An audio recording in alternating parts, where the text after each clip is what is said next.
আপনাদের সবাইকে আমার চ্যানেলে আরও একবার অনেক অনেক স্বাগত জানাই। তো আজকে এলিফ্যান্টা কেভসের তৃতীয় পর্ব নিয়ে চলে এসেছি। তো আজকে পুরো কেভসটা আপনাদেরকে আমি ঘুরে দেখাবো এবং কেভসের সম্বন্ধে কিছু কথাও আপনাদের সাথে শেয়ার করব। তো আমরা যথারীতি এখন তো লাঞ্চ টাইম হয়ে গেছে, তো সেই জন্য কিছু খাওয়া দাওয়া হয়নি। সকাল থেকে প্রচণ্ড খিদে পাচ্ছিল, তো সেই জন্য ওই যে গেট অফ ইন্ডিয়া থেকে যে আপনাদের দাদা খাবারগুলো কিনলো ওগুলোকে খেলাম কিছুটা।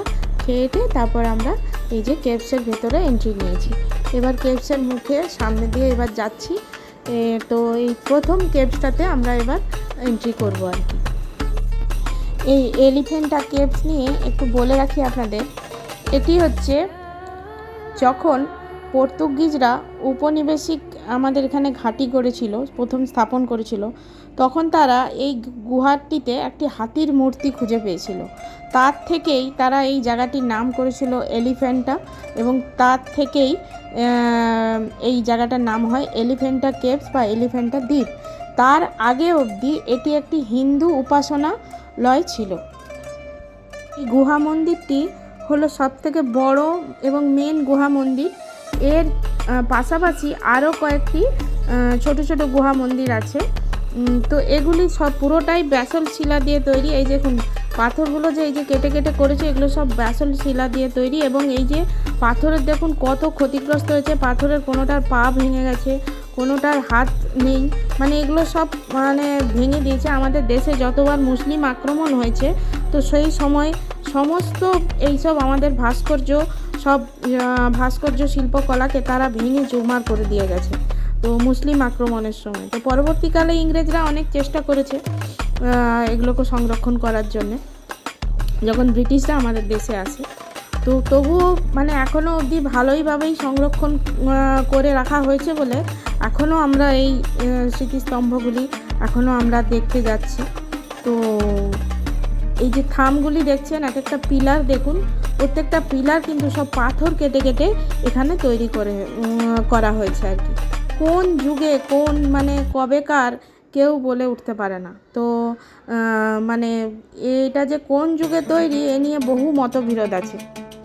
তো পাথরের এই পিলারগুলি দেখলে বোঝা যায় যে কবেকার কেউ বলতে পারবে না। আর এই যে আদি শিবের মূর্তি, এখানে একটি বিশাল বড় শিবলিঙ্গ রাখা আছে।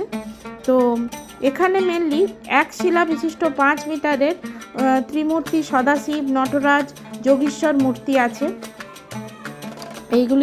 এই খোদাইগুলি সব হিন্দু কিংবদন্তি বর্ণনা করে। তো অনেকে মনে করেন এগুলি 5ম থেকে 7ম শতাব্দীর মধ্যে তৈরি করা হয়েছে। এই যে দেখুন মূর্তিগুলির কোনোটার পা ভাঙা, কোনোটার হাত ভাঙা, প্রত্যেকটাই নষ্ট হয়েছে। তো অনেকে মনে করেন যে 5ম থেকে 7ম শতাব্দীর মধ্যে এগুলি তৈরি হয়েছে। আবার অনেক পণ্ডিত মনে করেন এগুলি 550 খ্রিস্টাব্দের মধ্যে সম্পন্ন হয়েছে। কবে যে হয়েছে এগুলো কেউ এখনও ঠিক করে এর বলা যায় না। বহু পুরনো জিনিস। দেখুন এই বড় মূর্তিটির হাত নেই, হাতটা অর্ধেক ভাঙা।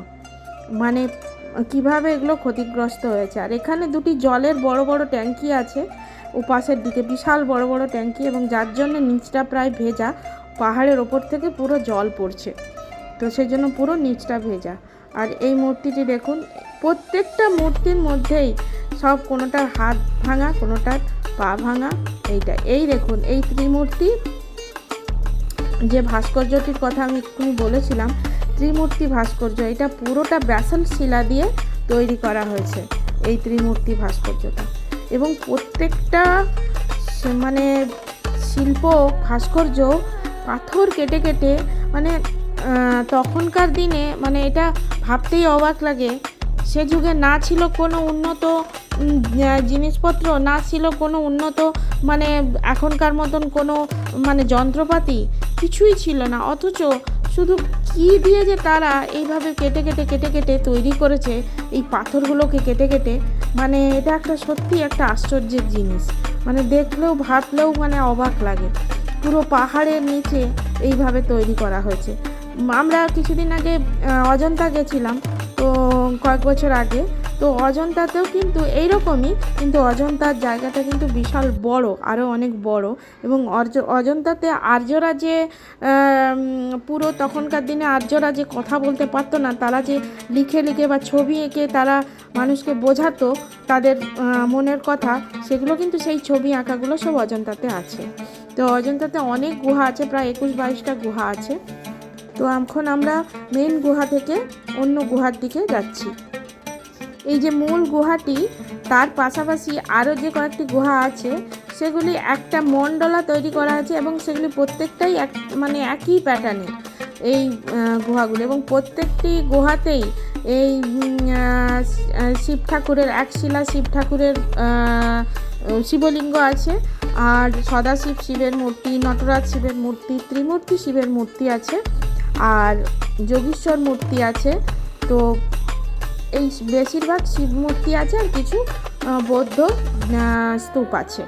এইগুলোই হচ্ছে হিন্দু এবং বৌদ্ধ ধর্মের সমন্বয়ে এখানে এই পুরো এলিফ্যান্টা কেভসটা পুরোটাই হিন্দু এবং বৌদ্ধ ধর্মের সমন্বয়ে তৈরি করা হয়েছে। বর্তমানে এটি আর্কিওলজিক্যাল সার্ভে অফ ইন্ডিয়ার দ্বারা রক্ষণাবেক্ষণ করা হয়। তো মূল যে গুহাটি আছে তার পাশাপাশি এরকম অনেকগুলি গুহা আছে। তো তার মধ্যে মাত্র 3টি কিংবা 4টি গুহার মধ্যেই প্রবেশ করা যায়, বাকিগুলো সব নষ্ট হয়ে গেছে। তো আগেই সব বাকিগুলো বেশিরভাগই নষ্ট হয়ে গেছে, সেগুলোর মধ্যে প্রবেশ করা যায় না। বাকি 3-4টে আছে, সেগুলোতেই প্রবেশ করা যায়।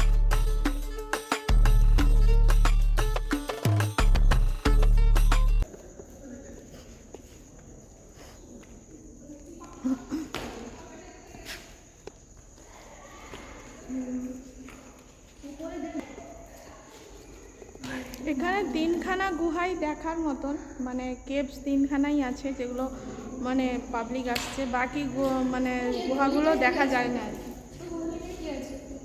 জানি না। দেখো, তো বাকি গুহাগুলোতে দেখা যায় না, ওগুলো ঢোকা যায় না। বাকি এই 3খানা গুহাই হচ্ছে দেখার মতন। তবে সেম টু সেম প্রায় অজন্তার মতন, কারণ আমরা বেশ কয়েক বছর আগে অজন্তা গেছিলাম। তো এইরকমই অজন্তা কেভসটাও সেম এরকমই, তবে অজন্তার বেশ উঁচু বড় পাহাড় ছিল, এখানে পাহাড়ের মধ্যেই, তবে অত উঁচু পাহাড় নয়, তো মোটামুটি আর কি।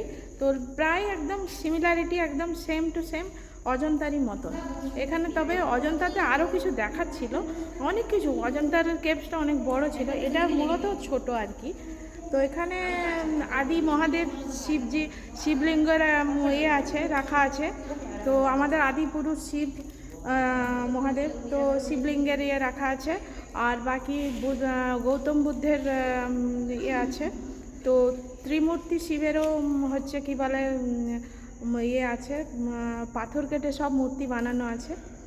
আর এটা মূলত বৌদ্ধিস্ট, যখন মানে আমাদের অনেক আগেকার ব্যাপার এটা। তো এখানে বৌদ্ধিস্টরাই মেনলি, এখানে তখনকার দিনে বৌদ্ধিস্টরাই এগুলো সব পাথর কেটে কেটে, কিছু বৌদ্ধিস্ট আর কিছু হিন্দু ধর্ম সমস্তটা মিলেমিশে এখানে তৈরি হয়েছে। এই পাথর কেটে কেটে এইগুলো সব বানিয়েছে। এই যে দেখুন, এই যে পাথর কেটে কেটে এগুলো সব বানিয়েছে, তখন পাহাড়ের পাথর সব কেটে কেটে কেটে কেটে এইগুলো সব তৈরি করেছে।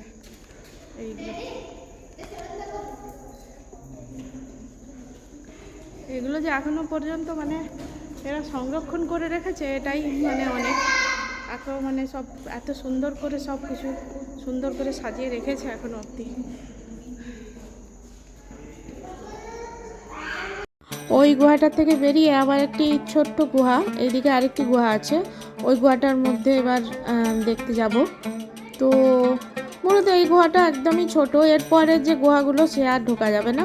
সে পুরো দেখুন, এই পাশটা পুরো গার্ড করে দিয়েছে, মানে এদিকটা পুরো ঘিরে দিয়েছে। ওই পাশে আরও জঙ্গল, আর ওদিকেও গুহা আছে, কিন্তু সে গুহায় ঢোকার মতন নয়।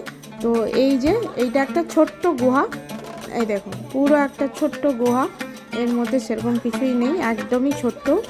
তো এটাকেও সেইভাবে মানে সংরক্ষণ করেছে ঠিকই, কিন্তু সেইভাবে তো মানে একদম মানে ভঙ্গুর অবস্থাতে ছিল। তার থেকে এগুলোকে বের করে নিয়ে এসছে, যে সেটাই অনেক, মানে কীভাবে যে বের করে নিয়ে এসছে সেটা তো দেখেই বোঝা যাচ্ছে, মানে প্রত্যেকটা জিনিসকে এত সুন্দরভাবে সংরক্ষণ করে রেখেছে এখনও অবধি, যার জন্য আমরা এখন এখানে এসে দেখতে পাচ্ছি যে এত ফরেনার ভিজিট করছে আর এত লোক ট্যুরিস্ট প্রত্যেক দিন দেখতে আসছে। তো যার জন্য টিকিটগুলো কিন্তু ওরা ওর জন্যই নিচ্ছে। এখানে অনেক জায়গাতেই এই কেভস অবধি মোটামুটি আমরা 3 জায়গাতে টিকিট কাটলাম।